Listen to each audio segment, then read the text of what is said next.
Hello, welcome. I'm Dana. Hope you're doing well on this Thursday,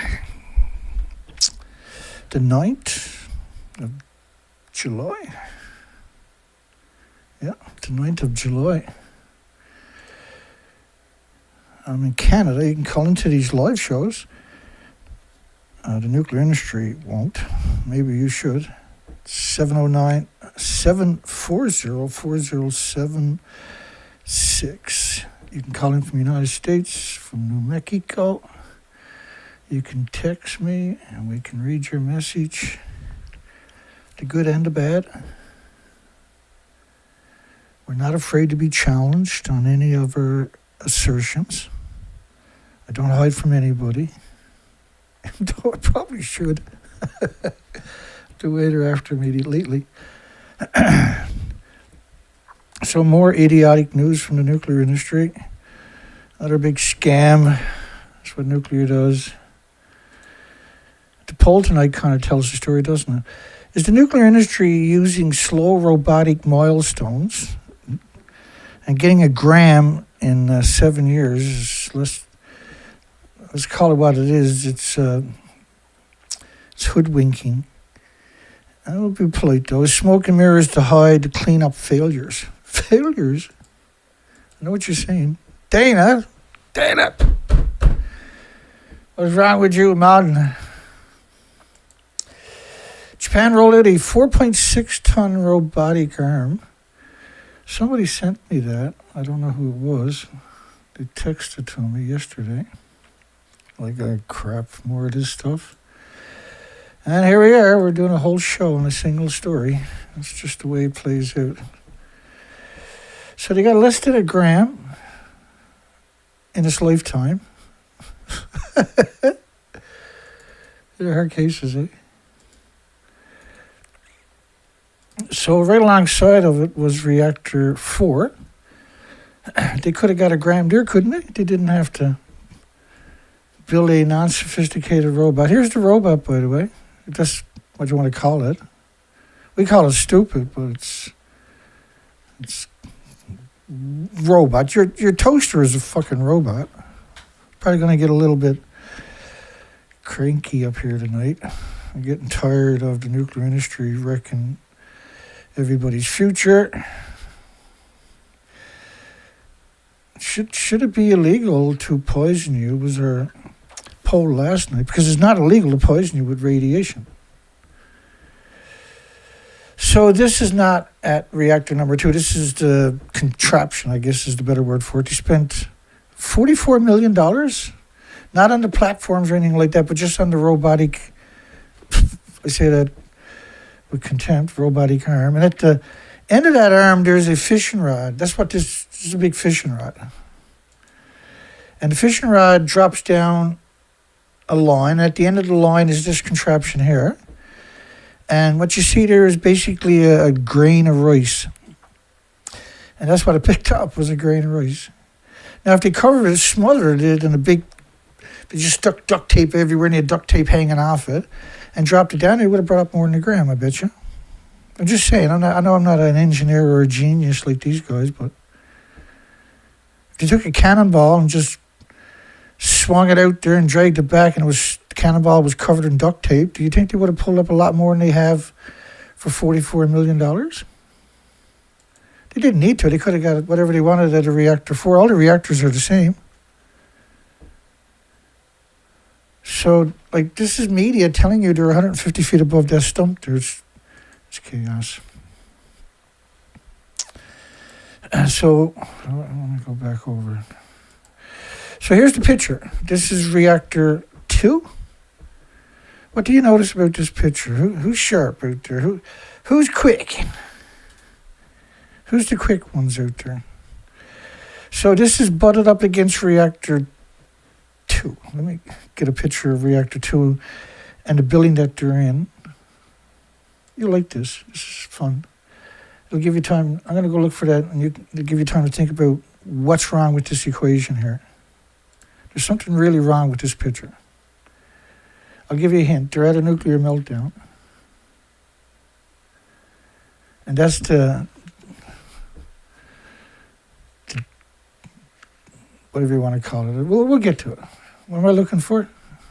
Oh yeah, picture. The outside picture of reactor 2.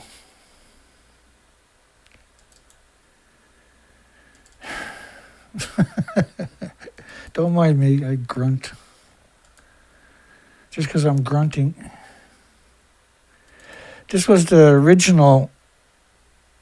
Now, reactor 2 had blown a panel out on the seaside, so that part back there was a contraption meant to hold a panel to cover up the hole in reactor 2.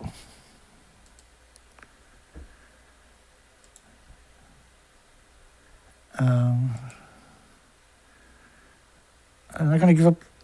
I'm not going to give up the. I got a picture. We'll tell the story here in a second. As soon as I can get my shit together. We don't know if I'll ever get my shit together, I should say. Here we go. Maybe this will work. There it is. Voila. So now, like, the hole in was down below. They got a contraption set up. This was built off-site and assembled by cranes. It's in between reactor 1 and in reactor 3, which blew up and caught fire and blew up and melted down and et cetera, et cetera, et cetera. Bear with me. Okay, here's the unveil. This is not the training, I don't think, James. Maybe you're right. Hopefully you're right. But officially, this is supposed to be reactor 2, right there. That's the official story. And those contraptions you see above their head are meant to wash the robotic arm when it's pulled back. Because, like your hands, if you give it a wash, radiation goes away, right? No. Okay. My problem with it is they're not wearing face masks, they're not wearing gloves. They're stood up peering into reactor 2, which is absurd.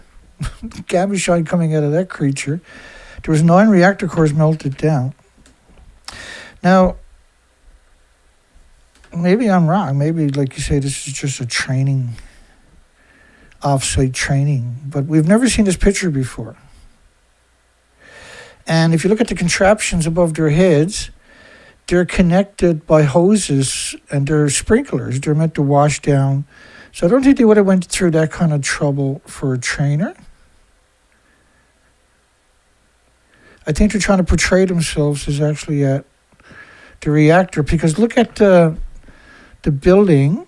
It's the right width. It's pretty wide cement, right?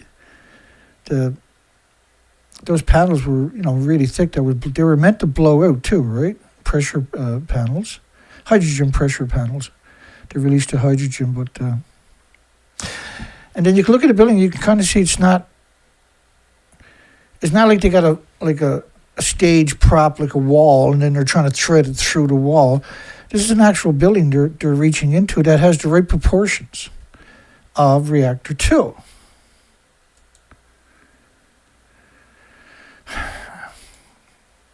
And so minimum, you would expect them to be wearing face masks anyway.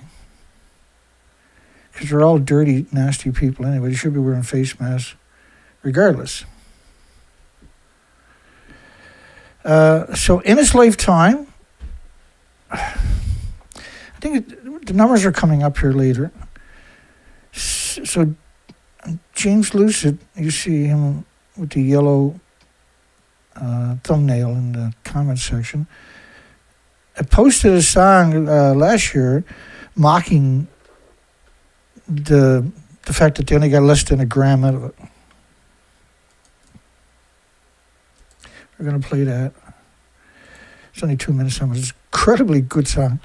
So why wouldn't they just get samples out of reactor 4? It's going to have the same attribute. Now, officially, reactor 4 didn't melt down, and all the media worldwide and universities came out. So they can't actually take a sample from that, because then they're going to give up the ghost, right? Which is reactor 4. That never happened, by the way. It looks like this. I know what you're saying. No, Dana, that looks pretty bad.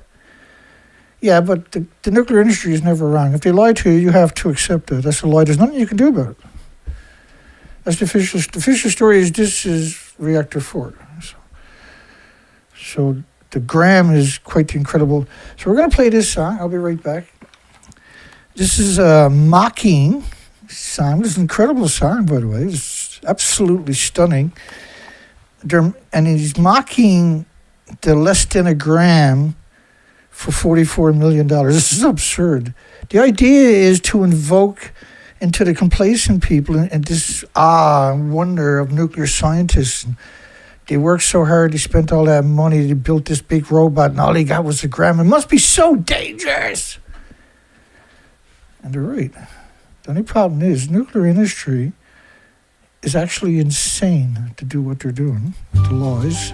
Here we go.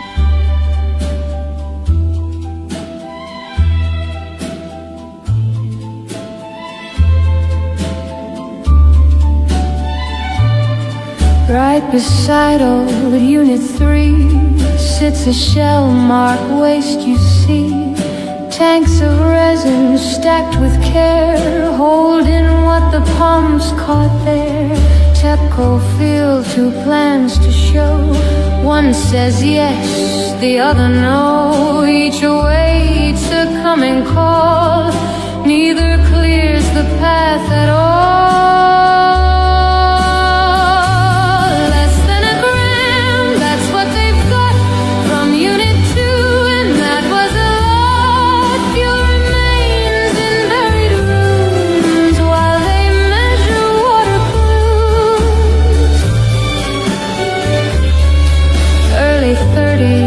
So they say, when the work might get underway. Decommission down the line, mid-century's hopeful sign. 880 tons remain, none retrieved from 3's domain. They debate what space to claim, still the Buildington stays the same.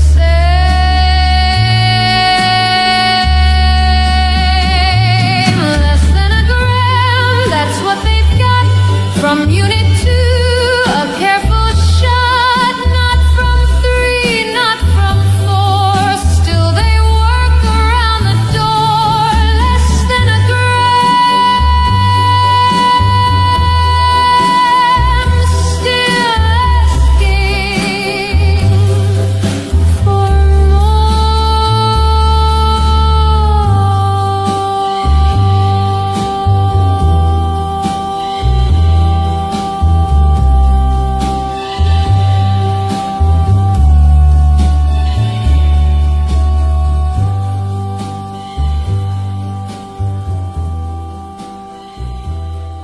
It was pretty awesome, eh? That was incredible, actually. I never get tired of it.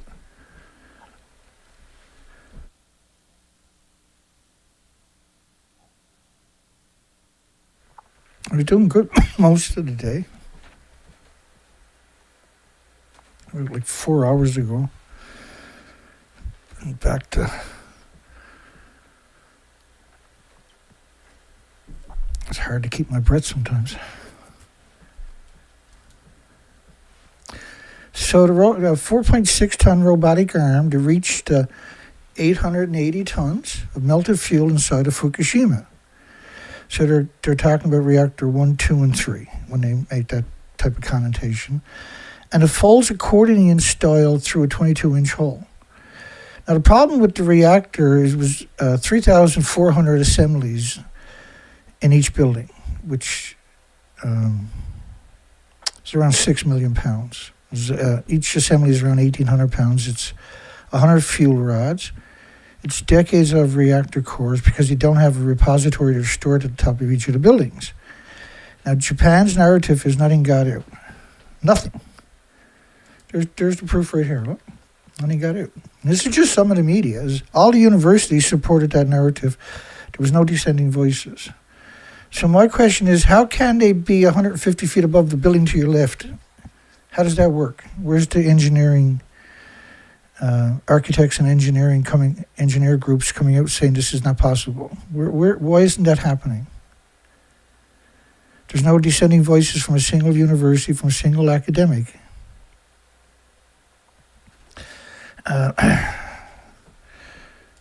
And just to go down that rabbit hole a little tiny bit more, your two favorite nuclear pukes will play a couple of clips of Ernie Gunnarsson and Helen Caldicott. And now Helen Caldicott was the only one that I know has been challenged about promoting that law. It was just a single time. We have challenged her, but we never actually had her. I wouldn't mind getting her on the show, but what did I do that time? Oh, duh.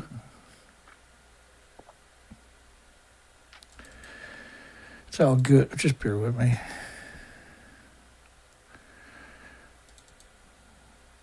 I'm so tired of being sick. It's what it is, right? I'm not young anymore. It's been a long, hard 6 months for me. We're heading into 7 months.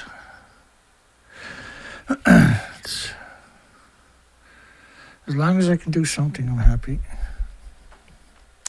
I'm going to play a clip of Helen Caldicott. Helen Caldicott is a major anti-nuclear book writer. She's written, this was quite a few years ago. At that point, it was 14 anti-nuclear books. So she's the most prolific, and all of her books were bestsellers. And her job is to lead you away from the water hole in the desert. She's going to be asked about the picture to your left. Now, I put those pictures, the pictures will get better because it's a video. Once it plays, it'll get better. Now, the top center square is the interview, right? And so the pictures I put here are so you can see, this is what she says it looks like, but this is actually what it is. And so she was asked about that, and her response is, and she knows, I've heard her, I'm not going to say how many interviews because I don't really know, but let's say 100 tell the same lie. Let me ask you this. You said that if the spent fuel pool in number 4 collapses, that you would evacuate your family from Boston. Do you think we would ever know the truth of what's going on there? And the reason I ask is because we've seen coverage in the national news media here in the United States from ABC News and others that take video cameras in saying that they're being given exclusive access to number 4 in the removal of the fuel rods, which is said to have begun. And what we see in the video being shared here in America is a pristine interior building. It doesn't look like a building in which the top blew off in a hydrogen explosion. The Japanese are very tidy people, and they have, by robot control and by human beings, removed the debris from the top of Building 4, and it does look pristine. It does look pristine. You can't turn that into a pristine reactor. You can't turn that into this. It's a nuclear meltdown.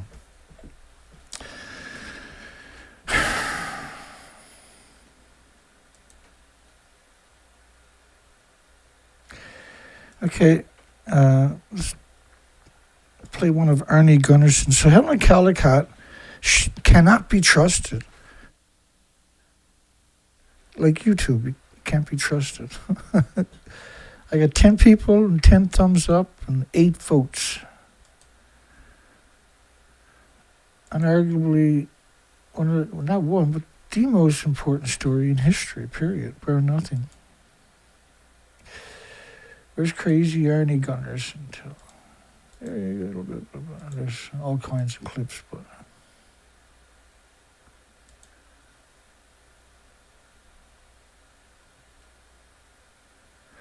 It's, to me, and I will never rest until this industry is held accountable, and Ernie Gunnarsson and Helen Caldicott and the rest of the nuclear apologists. Here we go. The Unit 4 was damaged twice. It was damaged by all of the earthquakes so the building is struck. Do that again. I screwed it up. So I put his video in the fuel pool of reactor 4, the model of it, and there'll be a picture showing up in a second. The Unit 4 was damaged twice. It was damaged by all of the earthquakes that occurred, and it was also damaged by a series of explosions over the first week or two of the accident. So the building is struck.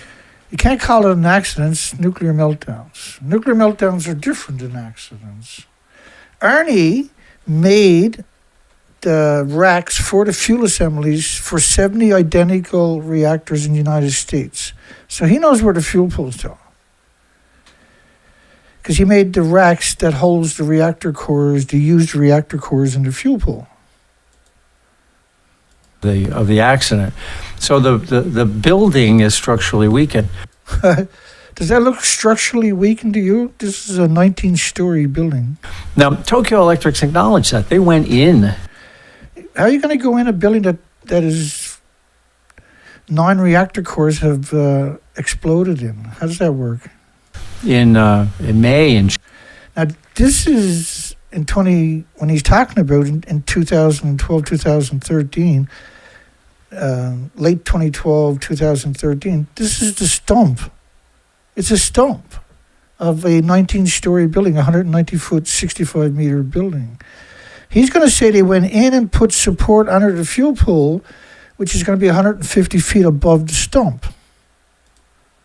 Tokyo Electric's acknowledged that. They went in May and June of last year. This is more than a year ago, and put an enormous number of extra structural supports directly under the fuel pool. So the fuel pools will be at the top of the building. There is no top, or there's no second story, third story, fourth story, or fifth story. And because it's a nuclear building, it's built in 5 sections, right? And it's 190 feet tall. So the fuel pools, you have to be at the top of the buildings to do it. To keep the bottom of the pool from breaking through. So making a claim that they're in the top of a building, putting structural supports, TEPCO, never set foot on that site. Neither did these people. They got 70 identical reactors in the United States, identical schematics, colors, and everything else. So the building to your left, censorship is extra tough on Midnight for some reason, isn't it? Am I just imagining that? Is the nuclear industry using slow robotic milestones as smoke and mirrors to hide the cleanup failures? Just let me address that one more time.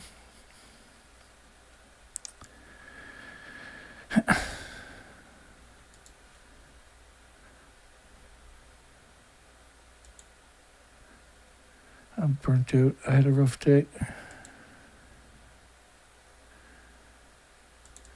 I burnt through $540 today, so tomorrow I can go whale watching. I try to anyway. The way things works for me. I'm trying. I'm doing the best I can. I'm not a young spruce, Dina, anymore. I got to learn to accept that, eh? I just don't want to accept it. The world needs somebody to stand up to this industry desperately. So to your left is Stumper Reactor 3, and to the right is the Stumper Reactor 4. The fuel pools are 150 feet or so above these stumps. Reactor 3 was a plutonium mixed oxide reactor. The emissions from that are 2 billion times more toxic than a Reactor 4 meltdown. And Reactor 4 is 2 billion times more toxic than industrial poison, the radioactive fallout from it. You got to wake up. This is not a game. We're in real trouble. We have snuffed out a huge percentage of the animals and mammals on our planet post-Fukushima, and it's been going on for 80 years of emissions from the nuclear industry. The censorship on Midnight is extraordinary. So 880 tons doesn't work. It works if you assume there's nothing in the fuel pools. But they're not talking about the fuel pools, they're talking about, they already took the fuel out of the fuel pools, so they're talking about the reactor core. I'm sorry, I smurfed up for a second. So they're claiming they got all the fuel out of the fuel pools at the top of these buildings, right? So they officially got all the fuel out of this one by 2014, which is 150 feet above it. Okay. You can't clean up something that doesn't exist. Everything was gone in 5 days. And reactor 3 in 2021 for the 10th anniversary. In 2019, they allegedly start taking the fuel out of the pool at the top of reactor 3 that doesn't exist. So how do you have a debate with the average person? I got no idea. I have no idea how that works. And let's get back over here. I got to walk backwards for a second. A 22-inch hole. A 22-inch hole. So it probably can't. It's not there. It's the containment on the inside. So this story of reactor 2 is meant to try to coerce you, which is pretty easy for the population actually, into accepting that the containment still exists. That's what this robotic arm is all about. And so they need to keep bringing this back up, and slowly more media reports on it, the lie each time. So it's a brilliant MK Ultra social engineering assault upon humanity. Into a room so radioactive no human can ever step in to fix a mistake. And then they show you this picture. And so you're led to believe this is reactor 2. And that the radiation has calmed down and they're able to stand there. That's the story they're selling everybody for the last number of years, right? And then so that lines up with what they're trying to accomplish, right? And they got the scaffolding, which lines up with the pictures. Japan's new 4.6-ton robotic arm folds accordion-style through a 22-inch hole to attempt what no human ever can, and the sheer absurdity of the engineering feat masks just how desperate and unprecedented this cleanup truly is.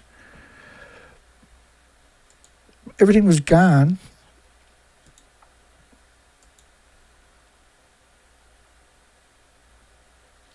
On the 15th. Oh, must be the other one. This picture was taken on the 15th.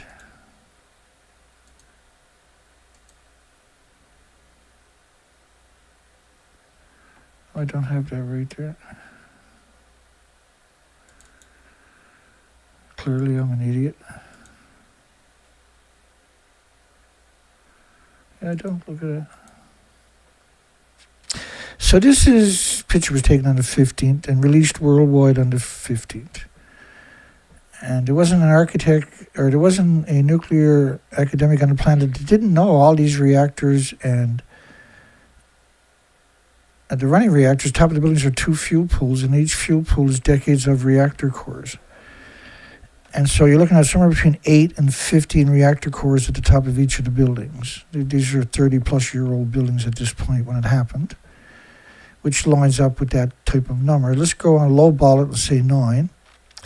Then that's 36 reactor cores. Each reactor core is equal to about 100 Chernobyls. I'm assuming it's a lot more, because Chernobyl was a graphite reactor, was a small reactor, was a new reactor. These are massive reactors. These are pure uranium plutonium reactors. Reactor 3 was a plutonium mix oxide reactor, which is hideous. It's reclaimed uranium plutonium. It should never exist. And they don't even know a lot of the isotopes created from that. These are supposed to be so-called breeder reactors, where they produce plutonium to make their own fuel forever, perpetual machine. Now the emissions from these are perpetual machines, because you had 36 reactor cores that were particulated into the ecosystem, into a plume. And that each particulate, which are microscopics, are fuel particulates. So the fuel is splitting atoms.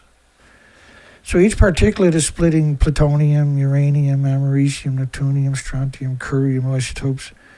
These are catastrophic to everything with replicating cells. There's nothing on a planet with an autoimmune trigger that can defend against these isotopes. We don't have, it's not like a flu or cough or a cold, or you cut your finger where your body can repair it, right? It's not stardust from the solar system, something that your body's already acclimated to and has come up with an equation to resolve. It's a foreign object. Your body attacks it with white blood cells every second for the rest of your life. And because it's pulsing energy every second for the rest of your life. So nobody plans to clear the 800 metric tons of melted nuclear fuel with a gadget that brings back samples smaller than a raisin. Right? So they're painting the picture constantly as if there's actually 880 tons of fuel in the reactor cores.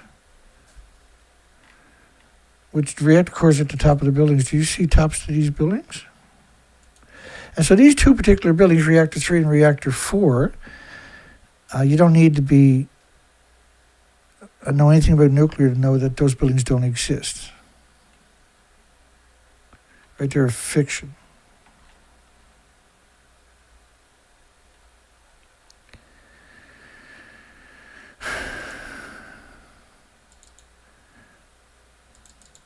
Oh, it's going to be that late, is it?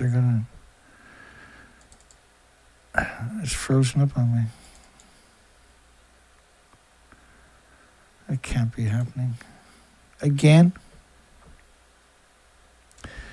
You know what I'm assuming is going on? That policymakers or investors have come by to see the live show because I'm posting it out there just before we go live. And they know that in order for me to resolve this, I have to switch off. I'll come right back on this stream. If you're watching this later, you'll never know it happened, right? But I'll have to reset all my gear, restart my equipment. So I don't even know why I bother putting. And it's not like I'm taxing. My equipment is very high-end equipment.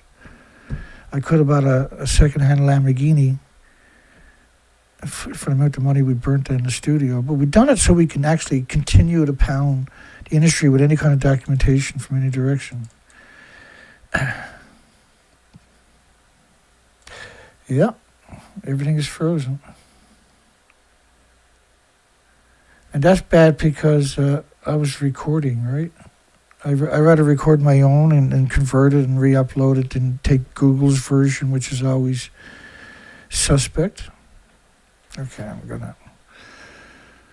gonna come back. I'll be back in 5-6 minutes or something like that. There's nothing I can do about it. I'm not gonna quit. It'll show right back up here. You don't have to do nothing. You can come back in 5 minutes and 10 minutes and pick up where you left off. My apologies. And nothing I can do about this. I had reset my security and everything about 10 minutes before I went live. But we know they can hack in when we're streaming because we've got them doing it, right? So sometimes I wonder why I even bother. But there's so many people in the nuclear industry. There's 1,000 public relation firms happy to screw me over for free in good faith for the nuclear industry, just so they can brag about it to the nuclear industry.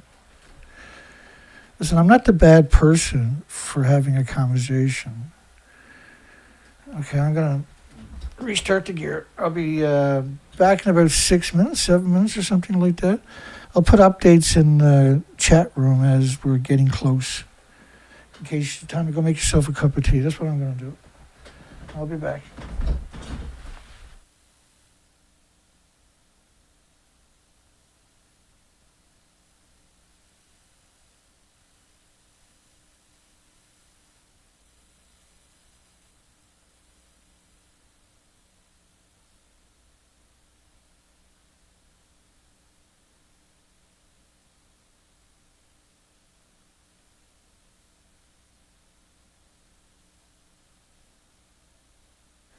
I should show up here any old time.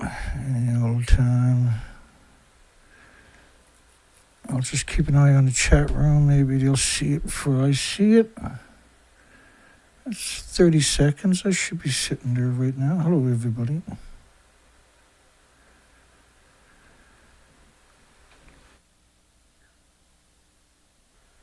Yeah, I'm back. Okay, thank you.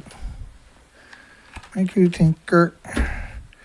Looks like they deleted my session.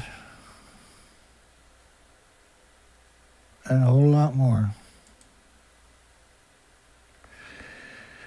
That's not cool.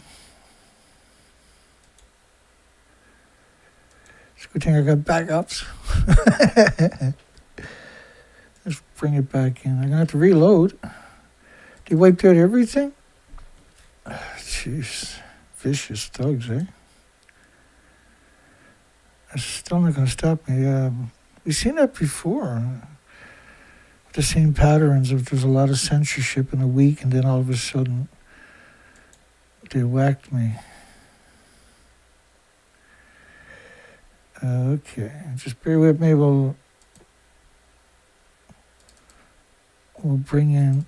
So that's session. Now I got to. My next show I have to do a backup.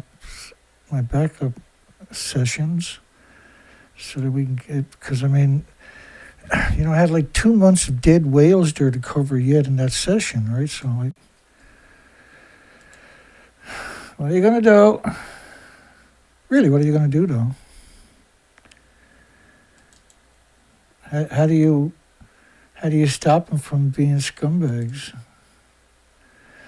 It's absolutely just heartbreaking they've done that to me. I worked so hard on each of these presentations. Yeah, they deleted everything. Goodness gracious, boy. Remember we talked about that earlier? It doesn't matter.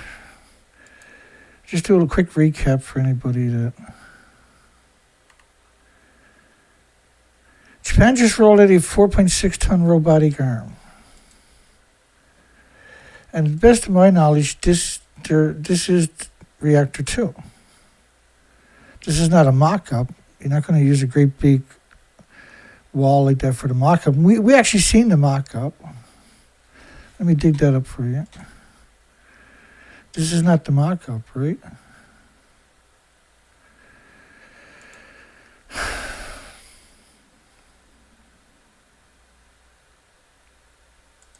It's okay. Give me in a few minutes. I'll have enough to get us through. And then over the weekend, I'll go into my backups and get everything queued up for the next one and make some more backups. Here we go.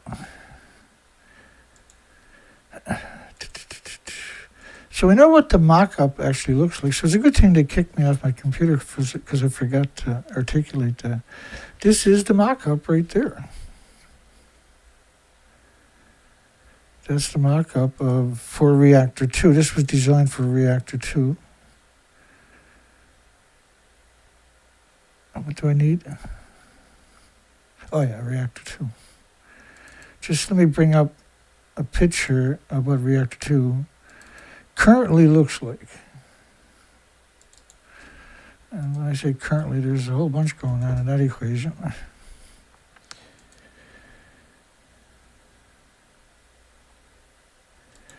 That's the room that they're allegedly in for that picture right there. The mock-up is right here. This is off-site, and they spent 7 years and $44 million to build this idiotic contraption. And it drops down, it's a fishing rod, and drops down a string. And at the end of the string is this magnetic contraption. It magnetically closes and opens. So it's the stupidest thing imaginable. And it's picked up less than a gram, and it's 2 enormously expensive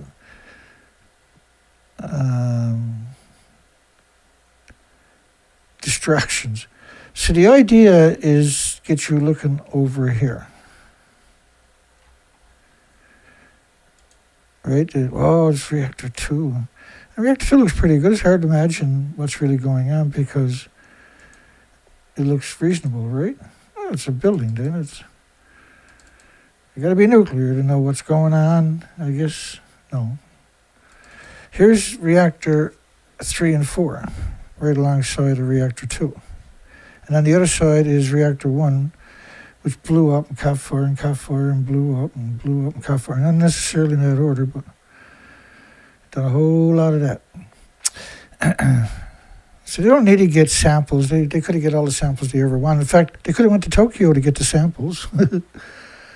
So reactor 2, the TEPCO, which shouldn't exist, they don't really. They were nationalized, right? Because all their stocks disappeared right away. TEPCO, well, they'd lost their values, right? And the values for stocks for corporate personhood are insured by the taxpayers through the government. The people you hire not to rob you, robs you, right? And everybody knows it. Nobody does nothing about it. It's interesting. Fuel rods number 2 reactor plant may have partially melted. That was March the 14th, so that's day 3. This happened on the 11th. But the first explosion, reactor 1 was on, which is right alongside of reactor 2, was on the 12th, the next day. Fuel rods, TEPCO, this is TEPCO. And at that time, this is the government. TEPCO was not a decommissioned authority. The nuclear industry should have been in charge, but then if something goes wrong, you blame the industry instead of TEPCO, right?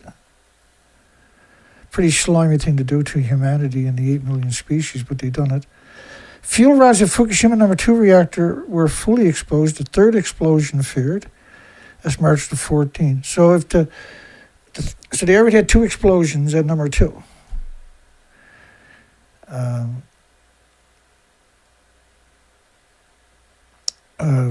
Reactor 1 blew up on the 12th. Reactor 3 blew up on the 13th and the 14th. And the 14th, reactor 2. So if the rods are exposed, then they're going to catch fire. Zirconium cladding. The zirconium cladding was the material that was used in 1920s in flashes. And there was like a hammer. Each flash that went into those great big funny cameras, the big box cameras back in the 1920s, had this great big huge dinner plate almost size flash, right? And this was zirconium. It was piano glass, and then the hammer would come up and break the glass. Oxygen would rush in, and the zirconium would just flash. And then it had a reflector behind it. But the zirconium flashes, as you see when oxygen hits it. So if it's exposed, it's the same zirconium that has the same attributes. In fact, the attributes are much worse because of pressure and temperatures, and because it needs 6,450,000 gallons of water a day, tons of water a day, and that's equal to 1-ton pickup trucks with 1,000 liters in it, bumper to bumper, wrapped around your entire planet every 24 hours. So it's 4,500 tons a minute. That's 70 1-ton pickup trucks going past your house every second. That's 4,500 1-ton pickup trucks going past your house every minute to keep these reactors cool. If they don't get that water, they heat up. And it runs away quite quickly. Right? So that's why you see that particular attributes there. Reactor 3 to your left, reactor 4 behind me. So if the rods were exposed, then they melted down. That's simply how it works. That's the science of nuclear. There's no in between all of this. Experts assuming reactor 2 had cracks containment vessel that allowed releases directly from the melted nuclear core. I couldn't care less about the core because I do, obviously, right? But the top of the buildings, like, you're going to generate 9,000 degree Fahrenheit temperatures. The fuel pools are going to flash off. They're going to steam flash. And that steam is going to break the integrity of the fuel rods, which are plutonium and uranium. Each plutonium and uranium pellets, and each pellets are coated with zirconium. And then the fuel rods themselves are coated with are made out of zirconium. Because the industry's insane, right? And so I'm saying the radioactive plume was blown south. That was the beginning of the cover story. So it's a very convoluted story. You have to be concerned that people have never been here before watching and they won't understand the significance of that being a law and why that is significant. And so we kind of got to grab little bits and pieces to help articulate that. So this plume is based on 20 days to your left up in the corner, and up above me is 21 days of radioactive fallout. So it didn't go south, it went worldwide in 20 days. And all the academic studies, models from the major shakers and movers worldwide are producing the exact same type, and we've showed you absurd amounts. You'll find it in my playlist too. And what this Neptunium-239 is a very active isotope, huge power, and it's got a 2.5 day half-life. There's 10 half-lives. So calling it a half-life is crazy, right? That's deception. Calling it a decay is crazy because that's deception. It doesn't decay, it produces energy. It pulses energy at the speed of light every second. And it decays to plutonium-239. Plutonium killed all the animals of multiple tumors, at least 3 different tumors. So radiation levels of several dozens of sieverts near reactor 2, April 20th, 2011. This is Japanese media, by the way. 3 or 4 sieverts will kill you in a few minutes, a human. They'll melt their organs. Even if you run away, your organs will continue to melt. You're a done duck. You're another victim of the nuclear industry. So this picture, I'm assuming, has to be, and look how cramped they are and everything else, because we know this is what the test site looks like, right? And so this has to be, because they're officially doing this, right? So that's what they're doing. They're doing this. They're putting that in there right now as we talk, right? And reactor 2 and reactor 1, they're getting ready to take the fuel out of the pool, and we've done a presentation on that, and we should do a lot more in the near future, obviously, about that. It's simply not true. It can't be done. And you can't be at reactor looking. That can't be reactor 2. You can't be there if a hole in reactor 2 that you had 9 reactor cores in it, had a running reactor core and melted down, blew up and caught fire and everything else. You cannot be stood right there, even if you're in 2 inches of lead suits. You still couldn't stand up there without catastrophic consequences immediately.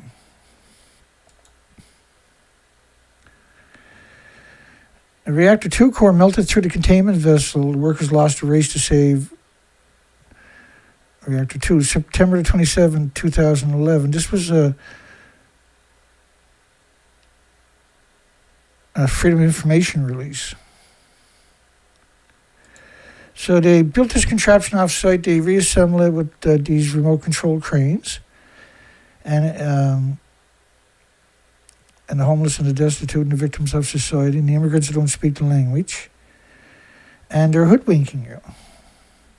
They already done it at reactor 4 and reactor 3. They already hoodwinked you, told you they're at the top of the building, got all the fuel out of the pool. Right? I showed you, I'll just show you another depiction of them. Like you're talking about the biggest medias worldwide came up with that law. CBS is Seth Dorn, by the way, is the senator's son, but CBS is the biggest media in North America. And BBC is the biggest media in Europe. And Rupert Winfield Hayes is ABC behind me. Cecilia Vega is currently, that's the biggest media in Australia, and she's currently White House press secretary. She makes $900,000 a year. She's married to a police officer. And CNN, Anna Karin, I know why she done that, because that's a pretty big lie, and that'll come back to haunt you. And marrying a police officer, she thinks might protect her from the zombies in the near future that are going to realize what they've done.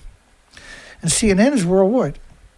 So this here big media, this is just a fraction of them. And the only way that lie can work, that they're claiming they're 150 feet above that stump, is if every university stays silent and goes along with that narrative. If they have to, every media has to do the same thing. There can be no dissenting voices out there because that'll go bad really fast, right? So pretending they're on top of reactor 4, Rupert Winfield Hayes pretended he was on top of reactor 3 in 2019.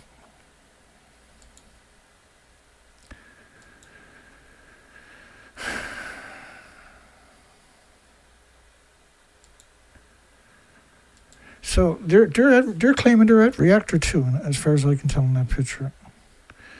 That was the point of this story, see? To reach the 880 tons of reactor cores that were running inside of Fukushima, which would be reactor 1, 2, and 3. And this is a far cry of what the actual inventories would have been. Through a 22-inch hole into a room so radioactive no human can ever step in to fix a mistake. And then they're stood up there. They can't go through the door to get a fatal dose, but they can stand up there. Yeah, they're insane, that's right. Nobody plans to clear the fuel out of the reactors. And now they're pretending the containments exist. You got to realize that too.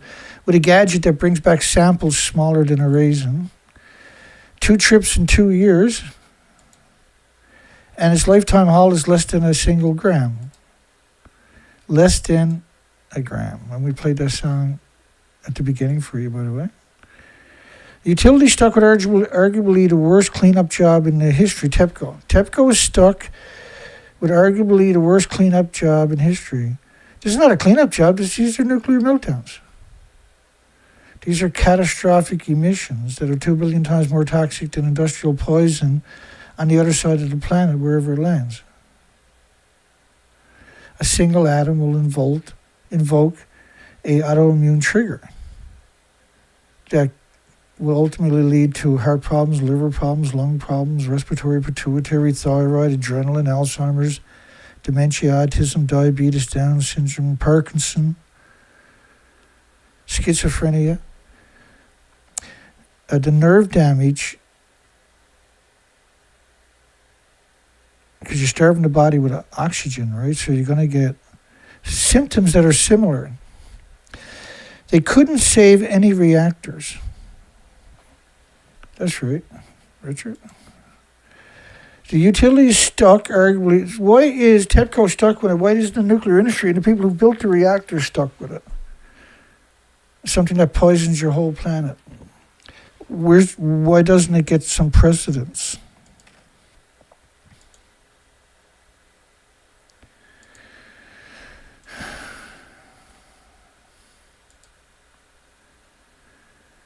Don't mind me heavy breathing, it's just, we work really hard to do these stories, and when they delete my whole session, because that's what happened. Do you know what they're doing? They have lots of practice now. We've been at this for how long? 15 years straight. I've been at this for 25 years, by the way. And time has caught up with me, and they're counting on it. I want you to appreciate radioactive fallout, particularly since they censored me again tonight. I'm going to try to help you wrap your mind around it. Significant amount of plutonium released for months. The biggest byproduct of the radioactive fuel rod is curium isotopes, by the way. It was measured globally and blanketed. Think about that word, blanketed. The entire northern hemisphere, blanketed. So this is what blanketed looked like. This is plutonium, essentially, after 25 days. The model up there is based on TEPCO's, TEPCO's emissions. A lot of these depictions are based on venting before the meltdowns.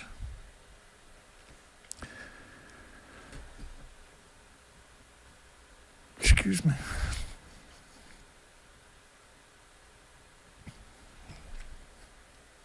Okay, so this decays to plutonium at 25 days. Every 2.5 days, there's 10 morphs to another isotope. Now, Neptunium is 2.5 days, but the plutonium-239 is 24,000 years times 10. 240,000 years, ultimately, before it all decays into something else. And they released this model at the same time of plutonium. But that can't be so, because this is 20 days, that's 21 days. So this is almost entirely plutonium at that stage, because that's how the science works. But don't let that spoil your breakfast. So you got Neptunium, plutonium. You got Xenon-133 at 1 million atoms blanketed per square meter. That's what blanketed means. Now, we've never seen numbers like this before. So you got Neptunium, plutonium, Xenon-133. It's not going to travel without the Krypton-85, for instance. So that's 4. Rain with 20 million particles was a Canadian study that was played down, but in order to have an iodine-131, you got to have a pulse of energy every second, almost at the speed of light. All right, so that's 20 million pulses a second per liter of just the iodine-131. And that same liter, because iodine-131 we know is made at a ratio, so that's 5. It's made at a ratio of 10. For every 131, there's 10 times more 132. That's 6. And for every 131, there's 30 times more 133. That's 7. And for every 131, there's 10 times more iodine, or 30 times more iodine, 31 times more iodine, 129. That's 8. I'm going to circle back in a second. The cesium-137 was at 1 million to 10 million atoms per cubic meter of air, and looked like that at day 23. I'll circle back to that. 9. Let me catch up here and get back to where we left off. Right here. Oops. Well, it doesn't matter, because I'm... my session only has this story in it now, thanks to a very wealthy nuclear industry. That's the best they can do to me anyway, is disrupt me. It's very boring to me, because 500 trillion atoms a kilogram, what they call highly radioactive glass, is actually sulfur peroxide hydrogen buckyballs. That's 10 isotopes in the same plume. That's the xenon plume, by the way, right there. This is cesium dispersal in the Pacific Ocean. The problem with that is that the cesium-137, now this is based on 954 days from German Institute of cesium dispersal. Now, this is not airborne, this is just in the ocean, and this is what it would look like after mixing in the Pacific Ocean, which is the world's biggest ocean, produces most oxygen of anything on this planet. 50-something% of the oxygen on the entire planet, only used to. There's a huge spike in Parkinson's disease here on the east coast of Canada, and women in particular seem to be much more of it happening.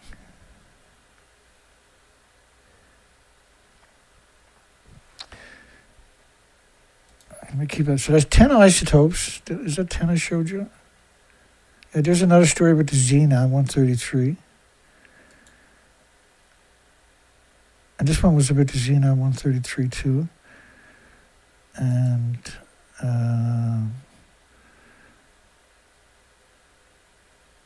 plutonium we already covered. So that's 10 isotopes that they acknowledge, that we can prove, that we documented, and it's all going to be in that same plume. So the French government's model of 1 million, this is the French government, the IRSN, contamination of the environment. Radiation is different. See, there's no species on the planet with an autoimmune trigger that can defend against it. So contamination of the environment of 10 million atoms, and this was based on a spike in North America. So this is not based on TEPCO's number. This is based on a number from North America that the French government had access to. This is their model of that plume based on the numbers in North America of 10 million atoms per cubic meter of air of cesium-137. It's equal to a snowstorm, and you're almost at day 20. And this is a snowstorm. You can't see it or smell it or hear it or feel it or taste it or touch it or pick it up or throw rocks at it. It's covering the entire planet in 20 days. Now you're at day 30. You're day whatever it is. You're at day 30, March the 12th, or April the 12th. 31. So think of a snowstorm that covers the whole planet. That means all your meadows, all your forests, all your biota, your million microscopic animals that breaks down the foliage and the litter in your forests, which is incredibly important, right? For that, that's the biota. That's your ecosystem is wiped out, and the fungus and the bacteria, which makes it work. So the fungus and the bacteria, roots of plants and trees can't work optimum or even close to it without bacteria and fungus. And then you need all the parasites, so-called parasites, to keep the roots healthy so you don't have that whole ecosystem. Over 1 million small creatures and microscopic animals live in that ecosystem in the first, say, foot or two of the soil. And the bacteria, the fungus, retain the water. Right? And so the biota needs the water to break down the foliage and the litter, the dead species, the recycling into carbon, which is more insects and birds, mammals and animals, right? But this plume is a snowstorm that's covering your whole planet since Fukushima, pulsing energy at the speed of light every second in every square millimeter. And there's no species on the planet that is designed to survive long-term in that environment. So now we're seeing a starvation event worldwide of all species. Let's get back to the crazies. I just want you to appreciate the radioactive fallout is so well documented. But officially nothing got out, less than a gram. So TEPCO, the utility, stuck with arguably the worst cleanup job. This is not a cleanup job. You can't go in this environment and survive it. Your organs melt, you die right away. So they murdered an absurd amount of the homeless and the destitute and the victims of society, the immigrants that don't speak the language. And so we knew the day was coming when they would show a picture like this anyway, right? So this appears to be the picture. Now, the official picture, and the first official picture of the inside of the contraption on top of reactor 4, or 2. Go backwards for 1 second, to there. So they're claiming, now you gotta realize, see those 2 buildings there, they actually claim they're 150 feet above us. So don't think for a second that they won't pretend that they're inside that contraption there. And everything is good. They don't have to wear face masks or gloves anymore. And they love promoting that narrative because it's 15 years later. And the average person has no defense against that social engineering lie. Nobody plans to clear the 880 metric tons of melted nuclear fuel. Listen, there's a lot of lies about me on the internet. But if you sit here and you watch my presentations, I'm going to say every one of them, most of my presentations, you realize actually who I really am as a person. You're able to extrapolate that. Everybody has that attribute. Everybody has that ability. And there's an enormous amount of... They can't beat me in a conversation. And at the beginning of my shows, I typically show my phone number and give the industry a chance to call in and correct me. They've never called in and corrected me. They called in and insulted me and attacked me many times.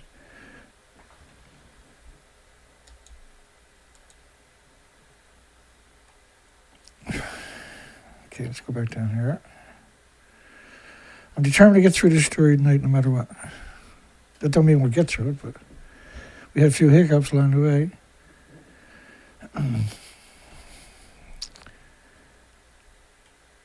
A 4.6 ton machine for cargo measured in a fraction of a gram is the entire Fukushima story right now. Less than a gram. They could have got a gram out of this one, right? They didn't need to. So the idea is to look at reactor 2, which looks pretty good, instead of don't look at reactor 3 or 4. Look at reactor 2, see? The fishing rod era ends with less than a gram. The 2011 earthquake and tsunami knocked out power cooling at the Daiichi site, Fukushima Daiichi nuclear power site, and the fuel in Unit 1 through 3 melted. Well, I think I can make the argument reactor 4 melted. I know it sounds crazy. I feel crazy just saying it because you can't have that conversation with somebody. Nobody's going to believe you if you watch TV. And it's just not going to believe you.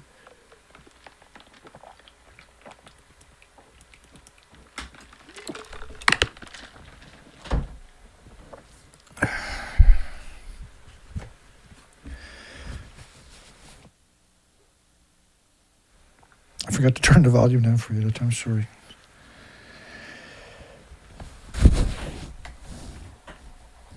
Yeah, the last couple of years I'm laboring, doing everything. It's hard. It's no fun getting old. When you're trying to fight for this planet with everything in your soul. And you have so many people capable of disrupting you or destroying you or a hideous amount of effective propaganda against you to denigrate you and lie about you and manipulate you. So I know I had one guy commenter tell me his job was to make sure I never, ever, ever become popular. And he had no qualms about telling me how much he hated me. And I asked him, am I lying? And he didn't answer. Prove I'm lying. I'm not the bad person for being a good person, despite what the industry is able to make you believe. I don't care. I'm not going to apologize for being a good person and being attacked and insulted, and it's been going on for 25 years. I knew it came with the territory a very long time ago, and that's just life. I got no choice but to take those knocks in order to try to be a good person, help this planet. Knocked out power cooling at Fukushima Unit 1-3 melted. Reactor 4 melted. Reactor didn't melt. The reactor 1 didn't melt. Reactor 3 didn't melt. They ejected the fuel right into the buildings. You know, these core catchers for nuclear power plants are meant to make people complacent. When these don't melt down, they blow up. Then they melt down. But they eject their inventories out of the buildings, and whatever's left is irrelevant from what escaped. Right, so the fuel in Unit 1 through 3 melted, slumped, and fused with steel and concrete into a material that the industry calls fuel debris. Right, so they're building a picture for a lot of educated but complacent people. And when it comes to nuclear, it's easy to be complacent. It's not a crime. It's not a bad thing. If you're here, you have an opportunity to see through that and past it and be able to extrapolate on your own. You don't need only a few of these presentations to become, with an open mind and a purpose to learn. You'll be surprised how articulated you can become in just a week or two. Because our narratives are solid. There's no wiggle room in my narratives for the industry to come in and try to misrepresent any facet of it. I provide you with an absurd amount of documentation as I'm talking, which is the hardest form of journalism there is, the most demanding form of journalism. And what we do is forensic investigative journalism, and we do it very well. We've been doing it for a very long time, and it's not a game. This is serious stuff. And so my material, you can win court cases against the industry with easily. by utilizing facts against their perpetual lies, it's impossible for you to lose. So suggesting this is clumped and melted and what was it they said? Slumped, melted. So like building you a visual pictures, it's melting and then it slumps, right? That's normal. And then it fuses when it cools down with everything around it. And it's called fuel debris. And that's what the stupid robotic distraction is meant to do, right? There's not a robotic arm. It's the joke of the robotic industry. Everybody in the robotic industry is like, what the hell are they doing? They could have built it 100 different ways, 10 times better for half the price, or 1/3 of the price, 1/10 of the price, or 100 of the price. There's nothing melted or slumped in these buildings. They exploded. They ejected their inventories, which is decades of reactor cores right into the buildings. We've never seen nothing like this. And that happened to 4 buildings and 8 fuel pools and 36 minimum reactor cores. Each reactor core is equal to 100 Chernobyls. That's where we're seeing an extinction event worldwide. The plume covered the planet, and all the academics, all the government models, all the shakers and movers institutions, Harvard, Yale, Stanford, Oxford, MIT, you name it, have all originally came out with the same narrative that the plume covered the whole planet. But what they ignored was the inventories. These inventories from reactor 3, which is 9 reactor cores, one of them being a plutonium mixed oxide reactor, none of that is in that reactor, is in that plume. And look how bad the plume looks, the whole planet. And because anthropogenic man-made isotopes are the only pollution that can cover the whole planet. And that it acts similar to potassium and calcium. So it's able to mask itself and get into your body, into your functions, into your glands, say for instance, into your bones. So you got mutated stem cells and mutated hormones for the rest of your lives in all the species. And that's the reality of it. Pretending it's not happening is stupid. You got to be stupid to ignore it. You got to deal with it. You got to grow up, gut up, and you got to accept what's really going on here. This is not a game. I'm not here for fun. This is not easy. I'm under siege for so long now. It seems like normal, but it's not. And I always have to take the high road. TEPCO estimates 880. Why should TEPCO estimate anything? They don't make reactors. 880 metric tons of the stuff, the fuel debris, sits at the bottom of those 3 containment. Get it? Vessels. So now they're saying the containment vessels are intact. That's what they're saying. And they ignore number 4. Number 4 doesn't even exist. Only talking about 1, 2, and 3. That never happened. You're like, no, Dana, it happened. No, it didn't. You're not a good slave. You got to say, it never happened. What's wrong with you? 3 containment vessels. There is no containment. Do you see containment vessels? Would be in that yellow depiction at the top. Well, above that, actually, for reactor 3. But that's about right for reactor 4. That's where the containment and the reactor core and the fuel pools were up in that yellow rectangle. She's a pretty one, too. Look at it.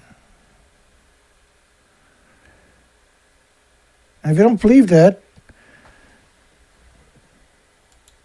the industry will be happy to censor you. Nobody can go get it. Nobody can go get the fuel at the top of the buildings because they don't exist. And the world sits in silence and allows this to happen. All of our celebrities and politicians, all of our sports athletes, and all of our big shot mouthpieces, and our influencers and our alternative medias every one of them are refusing to cover this information. Not one of them have come out and showed you that picture. How come? What planet is this? What toilet zone is this? Why is this so hard for people to comprehend?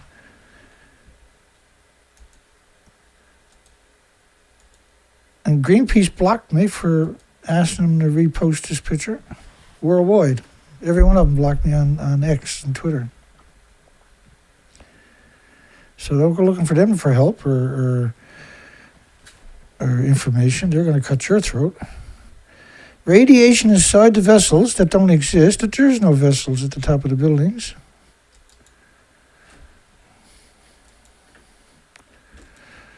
The fuel is worldwide, it's covered the whole planet.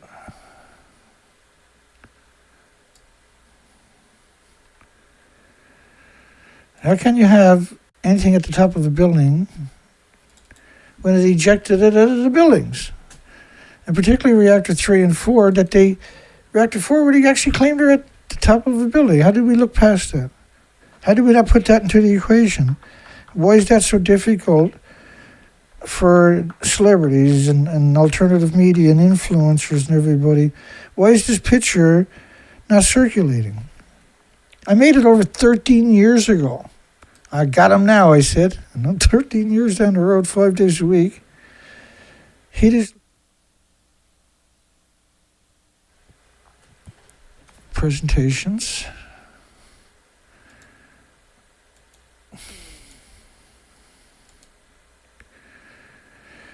There's no vessels. There's nothing inside, no vessels. There's no vessels. Too intense for humans. Far too intense for humans.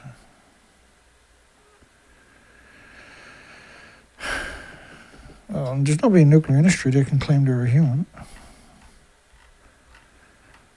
There's nobody in the media can claim they're a human. They look like humans, but they don't have any of those attributes, do they? Carbon-free nuclear.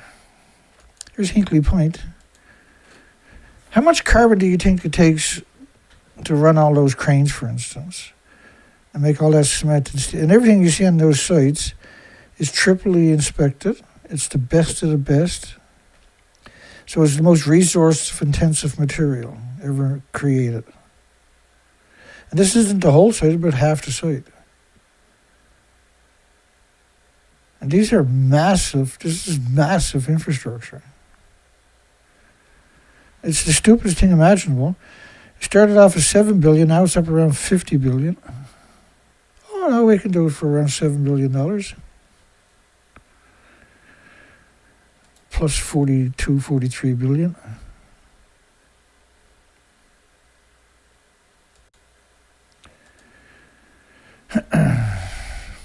Did we do the poll since I came back on? Why do I keep disappearing? Is the nuclear industry using slow robotic milestones, the smoke and mirrors, to hide the cleanup failures? Hell yeah, brother.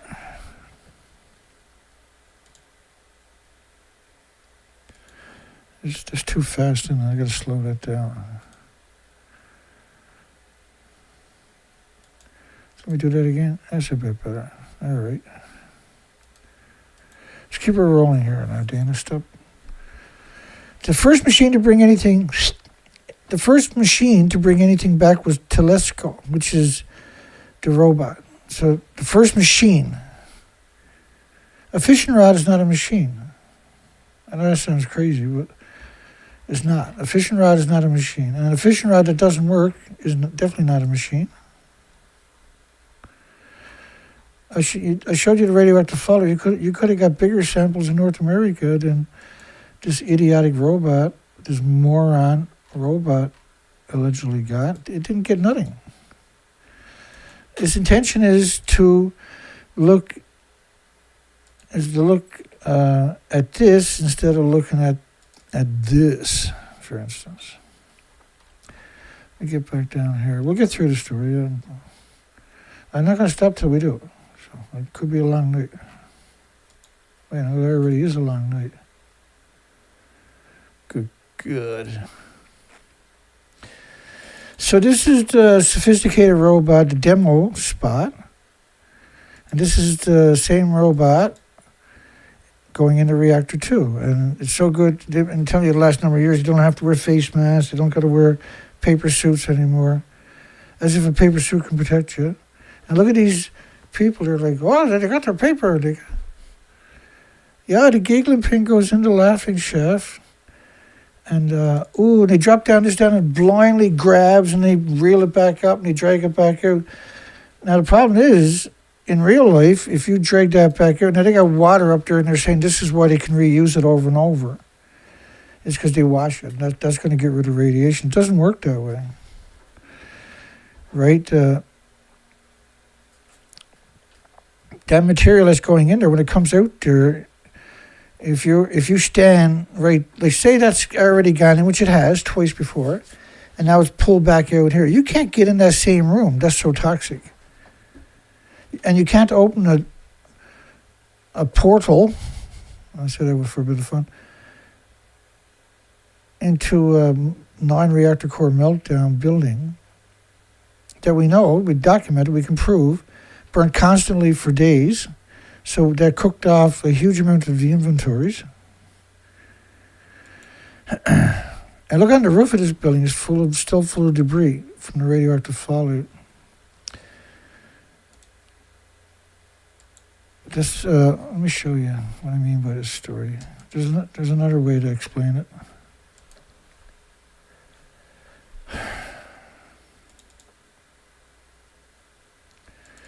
So you want to see this picture anywhere else? That's reactor 3 to your left and 4 right behind me. See the debris here? And see the empty building over there and the debris? These contraptions were built off-site and then assembled on top of reactor 3 and 4. Right? And then they put these contraptions on top of it, they built off-site. But what happened was we had got our hands on a very high-quality picture 7, 8 years ago, 9 years ago. And I'm assuming it's by accident. That allowed me to zoom in and extrapolate that type of documentation.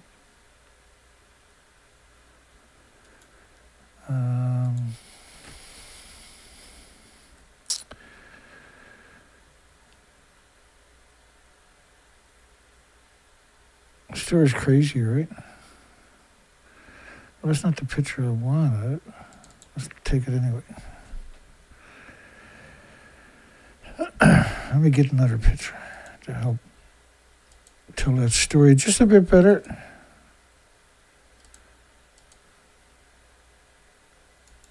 Oh, here we go.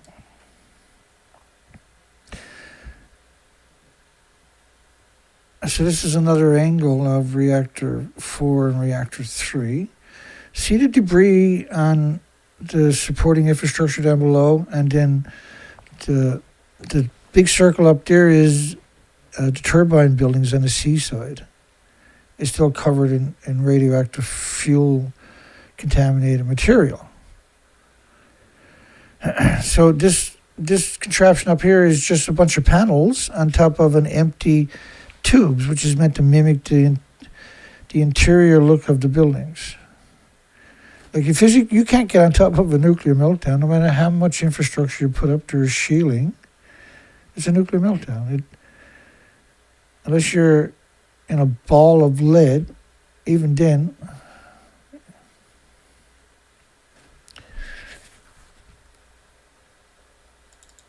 Maybe I put it here. We'll see.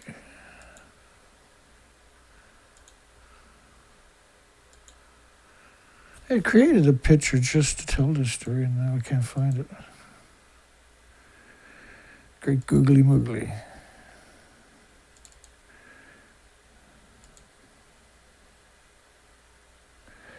Anyway, let's keep rolling there. We're going to get through this madness.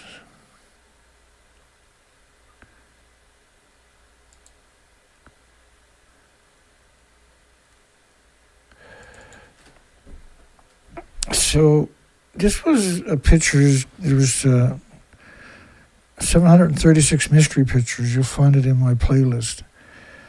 I've done a video about, and I'm the only person on the planet that's ever done that. And I showed you 736 pictures from a drone. Now, when you zoomed in, you can see everything was pixelated.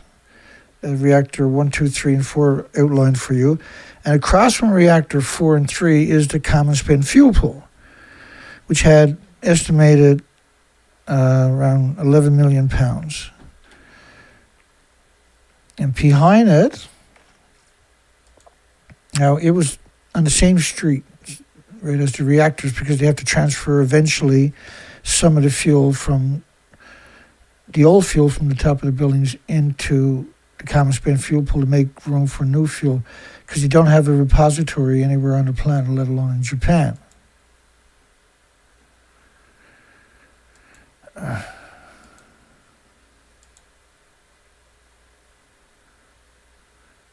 And so you'll find 736 mystery pictures video in my playlist as by itself. That's a really important video. But let me just show you closer zooms of what you're looking at now. The common spent fuel pool in particular. There we go.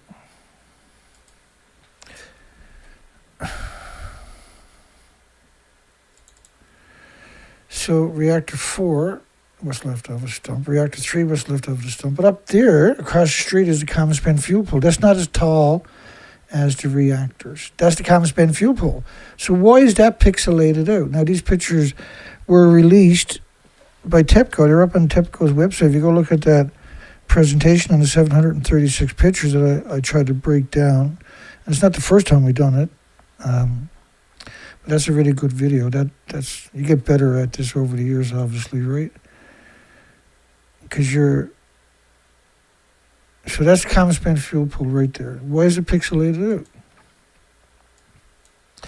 At the top of it is transport truck style containers that were washed up.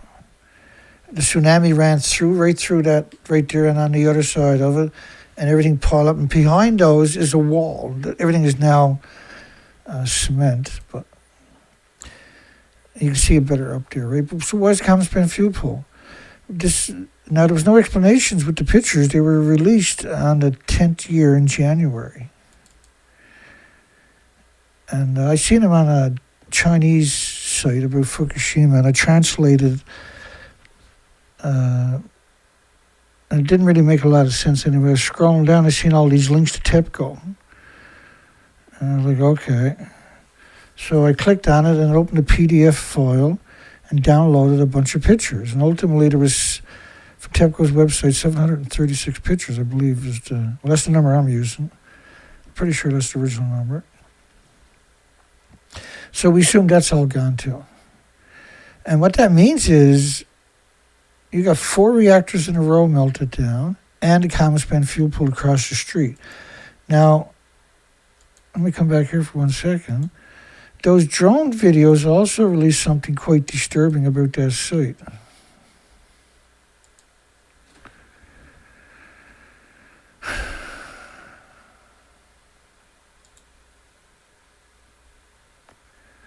That won't take me long. It drew a line over to reactor 5 and 6.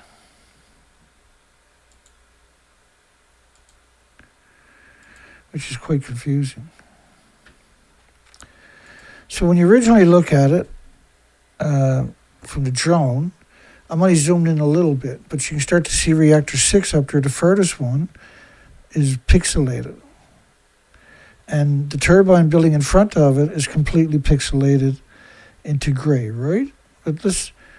So it kind of draws you a line where it's headed towards reactor. You can see up in the center is reactor 5, right? So there's 1, 2, 3, and 4 by themselves, and then as you head north is reactor 5 and 6, right? So that's reactor 1 right here, and there's that gap.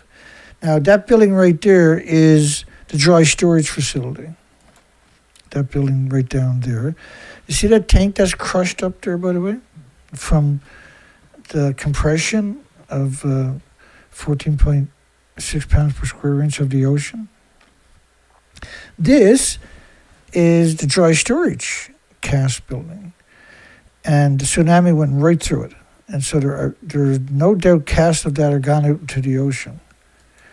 And I got no idea, but eventually that will be a problem for anything that does survive the next decades or centuries of this. So the enormous pressures, and you can see one of those tanks behind it is actually not where it's supposed to be. But look how that tank crumbled from the compression. That gives you a context of how much water came through there. So as you keep going for a little further north, because you're talking about right behind me, let me get out of the way, is the crushed tank. It's right behind my head. See that down there? Behind my head? That's the crushed tank we were just looking at. And so as the drum was headed this way, you can see reactor 6 is the furthest one. And the gray buildings are turbine buildings for each of those massive reactors with decades of reactor cores at the top of the buildings. So this building and that building looks different, even though they're the same buildings. They're all identical designs for the reactors and the turbine buildings. And so the turbine building in between it, the reactor 6, and the stack, the vent for the fuel pools, which is a crime against humanity just on its own. All reactor core fuel pools, and there's around 1,000 of them worldwide, are venting those small, skinny, tall, so-called skinny compared to the other stacks. They're not skinny though, they're huge. Are venting from the fuel pool. The fuel pool is splitting atoms forever. Once you take the reactor cores out and put it in the pool, it's still splitting atoms from millions of homes and businesses, but there's no containment. So we don't know what happened at even today, but we do know something happened. And that's these mystery pictures clearly is trying to tell you that reactor 6 had an event and a common spent fuel pool. And because the pixelation is so wide and so complete, you have to assume it was a catastrophic event. That they covered up reactor 3 and 4. Remember me showing you that a little moment ago? Right, they successfully covered that up. That never happened. So don't dream for 2 seconds that this could have been an event and they covered it up, and that the common spent fuel pool up in your top corner pixelated out is because they had an event there. And what they're doing now, this is reactor 2 where they're claiming it's fairly safe, right? They don't have to wear masks or suits or paper suits or, like they call paper suits radiation suits since Fukushima happened, is another crazy thing where now people think a painter's suit is going to protect them out of nuclear meltdown. This is a very dangerous precedence to be setting. The first machine to bring back anything was Telesco, which is the idiot robot. This is a moron. An extendable voice that works like a fishing rod pushed in through a 55-centimeter opening. And debut did not go smoothly in 2024. It had already delayed since 2021. On November 24, 2024, the rod finally delivered a 0.7 gram sample, roughly the size of a grain of rice. If they had to wrap duct tape around it, we got a couple of pounds out of it. So they're not trying to get something out of it. They're trying to make you believe what a dangerous job and difficult job and they're heroes and everything else. None of this is true. The people that are doing anything there are the homeless and the destitute and the victims of society. It was also at that point the most consequential grain of rice in the nuclear industry. It's impossible to link these people. The second run, completed April 2025, we covered both of these as they happened, came back with even less, with 0.187. Where did he... You get more than that in Tokyo in a spoonful of soil. A fragment measured about 5 by 4 millimeter. A fragment was a fuel fragment, if it was true. 5 by 4 millimeters. To me, it's infuriating that these people exist, according to the American Nuclear Society. So the American Nuclear Society got Japan's back, and that means they haven't got your back, or the species back. They got the nuclear industries back. This is intolerable. This is unattainable, untenable.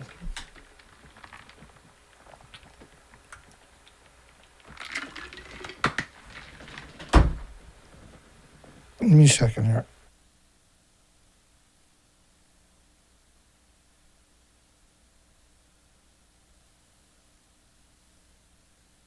And do some old man shit there that time.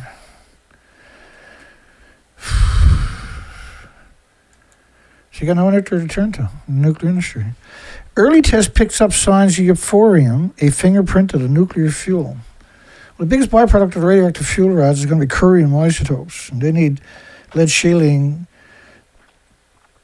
20 times thicker than plutonium, which needs 0.1 inch of lead, whereas neptunium or curium needs 244, for instance, needs 2 inches of solid lead. Add both trips together and you finally get under a gram total. The new arm has been in work since 2017. So 9 years.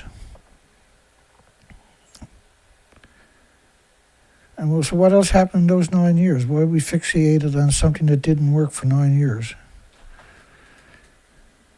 I know that sounds crazy, but under the International Research Institute for the Nuclear Decommissioning, my God, Mitsubishi's heavy industry and the UK-based Violeta Nuclear Solutions, the best of the best, the cream of the cream, the nuclear industry, doing the engineering.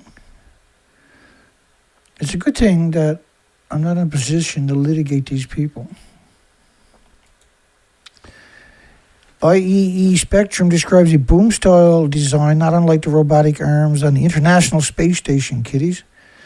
Built mostly from stainless steel and aluminum, capable of moving along an 18 degree of freedom. These are terrible people, man. And this is mostly all orchestrated by UN, United Nations entities like the UNSCLEAR and IRPA and the IPRC and International Atomic Degenerate Agencies. The whole 22-meter assembly folds up accordion-style inside a sealed enclosure box. So if you use it and put it back in the box, and then when you open the box up, you release a massive amount of radiation into the environment. Once you use it once in that environment, even if this was true, which is not, you can never get near it again. If you're going to do something like this, it should be ran on pneumatics, right? On liquid or water pressure, not on electronics, obviously.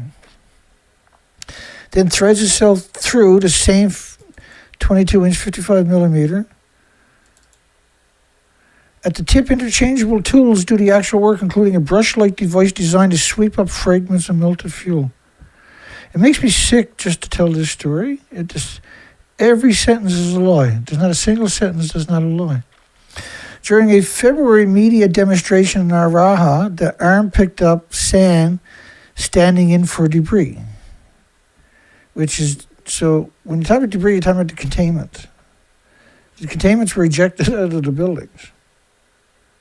They disintegrated with the enormous pressures over a couple of days. That the explosions weren't hydrogen explosions, they were pressure explosions. The robot carries a camera and is better at retrieving information than previous devices, TEPCO's spokesman, Perpetual Lawyer, says to the scumbag AFP.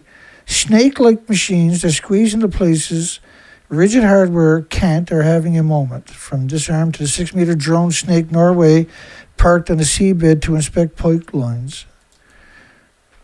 The Norwegian eel gets to work in seawater. This one works in a room that kills electronics. I disrespect the person who wrote this story so much. The napkin math on 880 tons. Here's the rhythmic nobody at TEPCO put on his slide. 2 trips recover 0.887 grams combined. Call it 0.44 grams per trip. At that pace, clearing 880 metric tons would take roughly 2 billion trips. Roughly 1 trip per day, and you finish in a little over 5 million years. Give or take an ice age. And nobody plans to do it that way, and that's precisely the point. The trial retrievals were never about volume. They exist to characterize the material. You don't need, you can characterize the material by literally a billion other ways. All the materials are the exact same. It's the same infrastructure, the same schematics, the exact same designs, materials in each of the buildings. so that engineers can design full-scale removal equipment around the real data instead of guesses. Like this.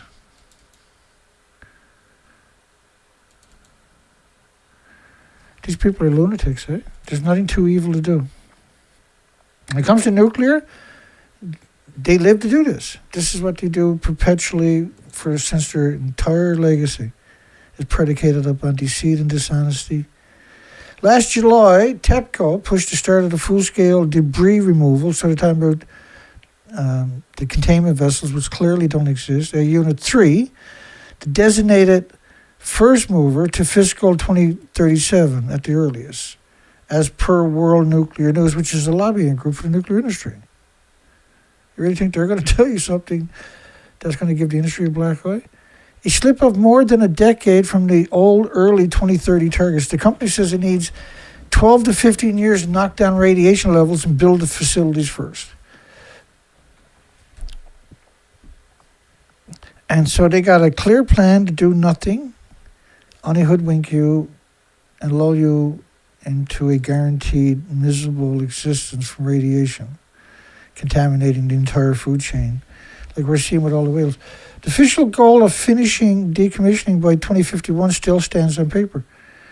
So this story is meant for those that are foolish enough to deep dive into the propaganda, the social engineering, because this is social engineering. This is 100% propaganda. And retrieval is only half the problem because everything that comes out needs to go somewhere permanently. Whatever's left is a fraction of the inventories, like 2 or 3% of the inventories that were originally there. I put that there so I can find my way back.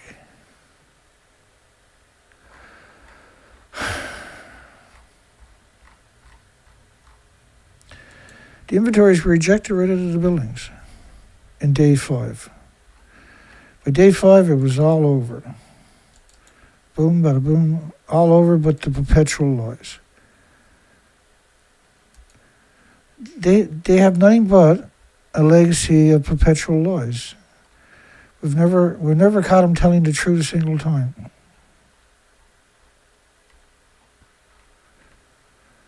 It's a story that never ends, right? The spent fuel pools. Quick distinction because it matters. Spent fuel is intact rod assemblies parked in cooling pools upstairs. I showed you upstairs just a few seconds ago. I'm going to have to do it again, I guess. This whole industry is insane. What to do to you with radiation in the hospitals is even more catastrophic.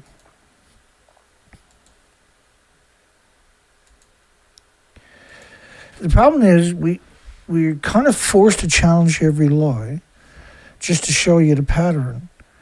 And but the pattern is so deep, you can only get through, if you try to do that, you can only get through one story in a night, in 2 hours.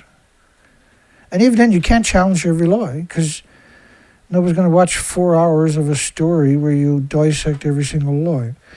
Because every couple of words has the capacity to be some kind of a lie, some kind of deceit, framing of a lie. The inventories were lost right away. That's reactor 3 right away, for instance. That's reactor 4 right away. And that's reactor 4 a year later. The fuel pools were 150 feet above that stump.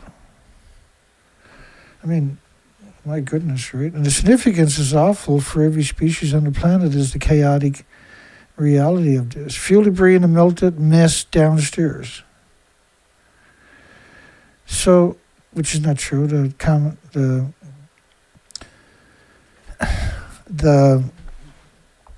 quite the deception right there, downstairs. Right, so because you might look at this and think, okay, well that's downstairs, right? No, it doesn't work. It was the inventories were ejected out of the buildings except 2 or 3%.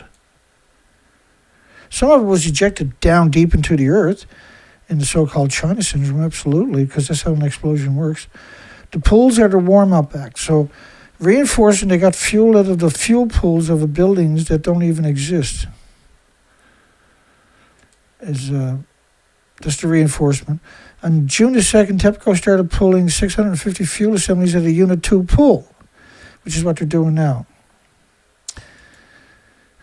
That's what they're claiming they're doing now. All that inventory was lost, I showed you that earlier, right away, right? They acknowledged that the fuel rods and the fuel pools were exposed to oxygen. That means they melted down.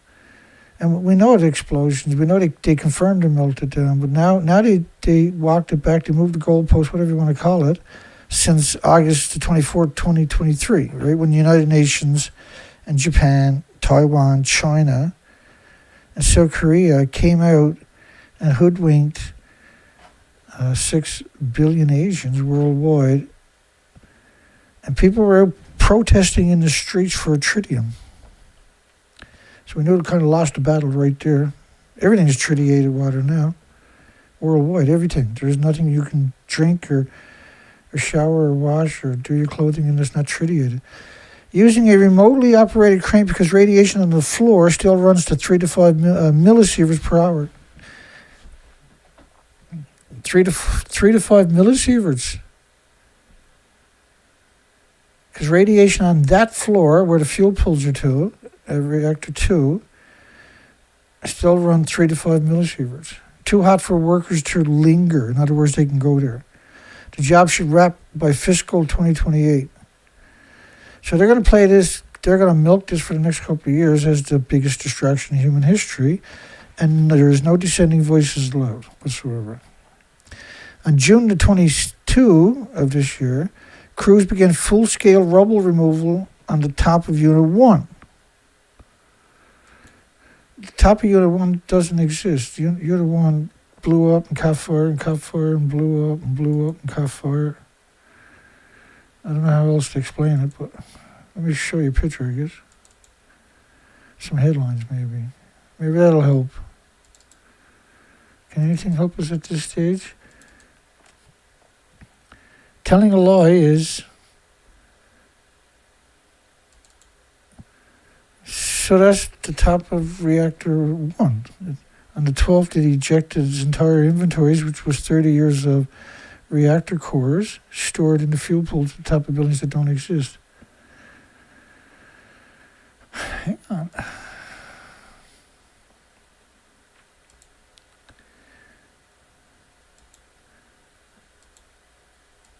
And this little voice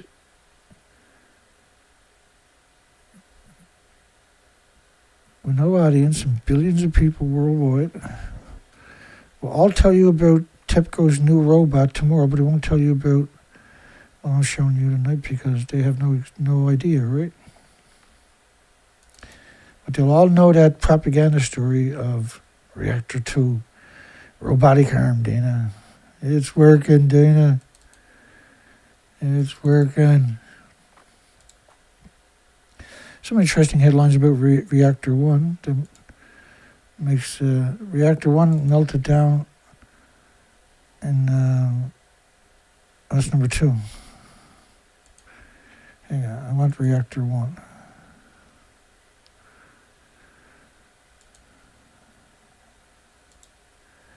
There's so many lawyers that came out and were put on a pedestal, because that's how it works. International Degenerate Agency was informed, which is UN, in March that number 1 reactor core started melting 50 minutes after the cooling stopped. A melted pile of fuel in 3.5 hours. No, reactor 1 blew up. It ejected its inventory right out of the buildings.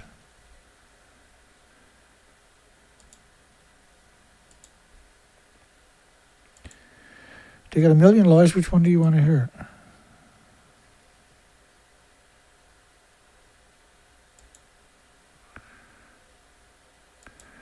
This was an interesting one.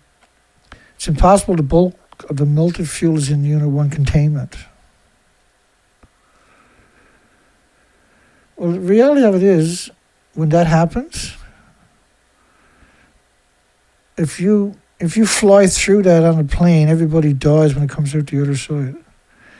If you're on the ground a week later walking where that plume is settling, you're dead within 10 minutes.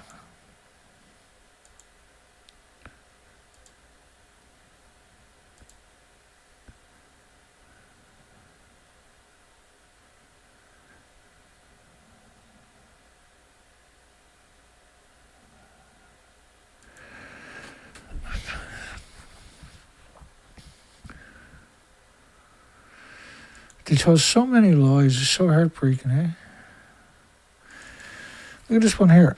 So 3 to 4 sieverts will kill you. What does a million do again? I'm melting. Up to 1 million sieverts per hour outside the Fukushima yeaaa-1 containment vessel. So, in your face. Back to the story. We're almost through it. I got 1, 2, 3, 4 more clicks to go.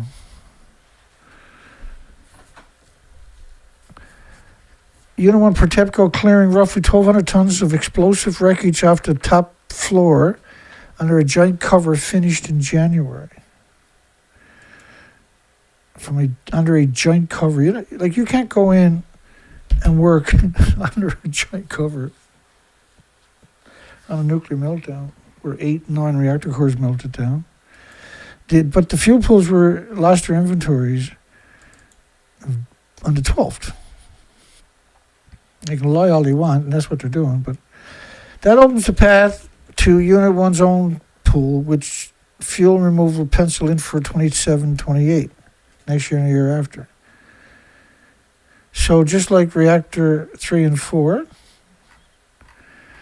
they're going to claim they're going to go into reactor 1 and 2 and take the fuel out of the pool. They're going to do this. Well, they claim they got the fuel out of those pools at the top of those buildings that don't exist. They really are. Evil is real, and the nuclear industry seems to have a stranglehold on that kind of evil. Who are you going to believe? You're going to believe all the media, or are you going to believe your own 2 eyes? That's what it comes down to. If you lied about that, what else would he lie about? Everything, right?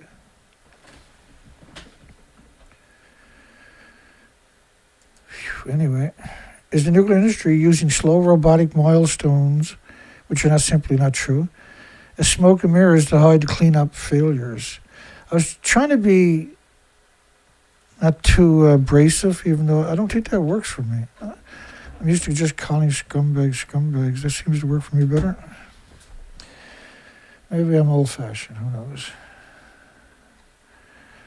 One thing we do know for certain is they poison the entire planet forever. And when that has showed up in the species and the research expeditions I'm not going to get into tonight, because the show's over. I can't believe they deleted my session. There's so much work goes into those things. It's a good thing I got everything backed up, but it does work, right? They did slow me down. They did disrupt me. They did cause me some grief. They had their way with me. Shit on me and spit on me. That's what they do. That's what they're good at. They're good at being scumbags. And that's the most people I see tonight, 10 viewers. So the nuclear industry is just relentlessly evil. It's perpetual evil. And I'm doing them a favor by fighting. I have to fight for their loved ones too. I have to fight so their children have a future also. I'm just fighting for the species and the good people of the planet. I have to fight for them at the same time because they're part of the planet. They're not going to fight for their loved ones. They can rot as far as they're concerned.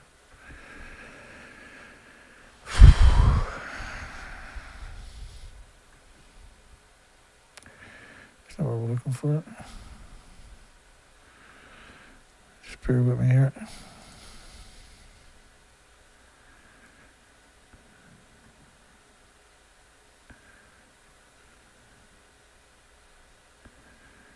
Check to see if James posted anything new. Check his playlist. Yeah, his playlist, man. You go back through his playlist, he got videos that only got 1 or 2 views on it. They're fantastic songs.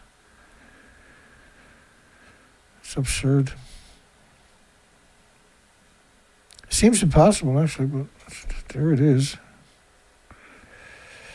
Anyway, unless there's something big the weekend. Now, I'm going to be gone, hopefully. I'm going to do my best anyway. And if I find anything, I'm going to live stream. I'm going to live stream right from ground zero. So yesterday I increased my bandwidth for my phone. And we already worked at it a little while ago, a couple of weeks ago, made sure that works. Hopefully I'll remember anyway. I'm basically going to be going with binoculars, right? Looking for, because I'll get a better view with the binoculars. And my drone currently is down. I crashed it. And I got to replace the ribbon. It just makes me sick to my guts. It's cheap though, like $20. I still haven't ordered it in because it's such a difficult job, right? You gotta have special screwdrivers to take it all apart. And you gotta like literally disassemble the gimbal, and then you got to replace the ribbon. That's what they call a ribbon, and they're notorious for breaking in hard falls. The rest of it is okay. There's a few cracks, but it'll be okay. All right, we're gonna play. I already had a song picked out for tonight. There we go. A closing song. The song's about 6,000 protesters that were charged with sedition for protesting a nuclear power plant in India. And the government just kept delaying the trials for them for years and years and years. And what that happened in that particular country meant they couldn't have bank accounts, they couldn't go to schools or universities or get a passport or even leave their communities without permission. And 6,000 people charged with sedition for protesting a nuclear power plant. And James had put together a great song. It's probably one of the best songs imaginable. And so people basically had to retrain themselves in order to get any freedom. They had to say, well, nuclear is clean and green, and I was wrong and everything else, when no, they had the moral high ground. They were 100% right. Thanks for everybody. Have a great night, great day tomorrow, and we'll see you in the next one. Hopefully.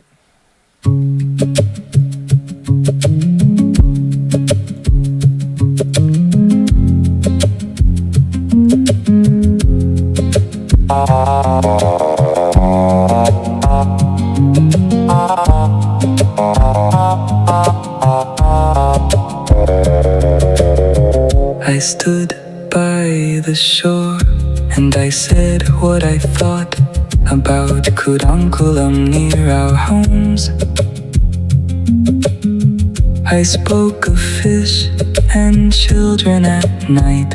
They said I was speaking against the state. I was not asking for anything grand. I only asked what came from that plant.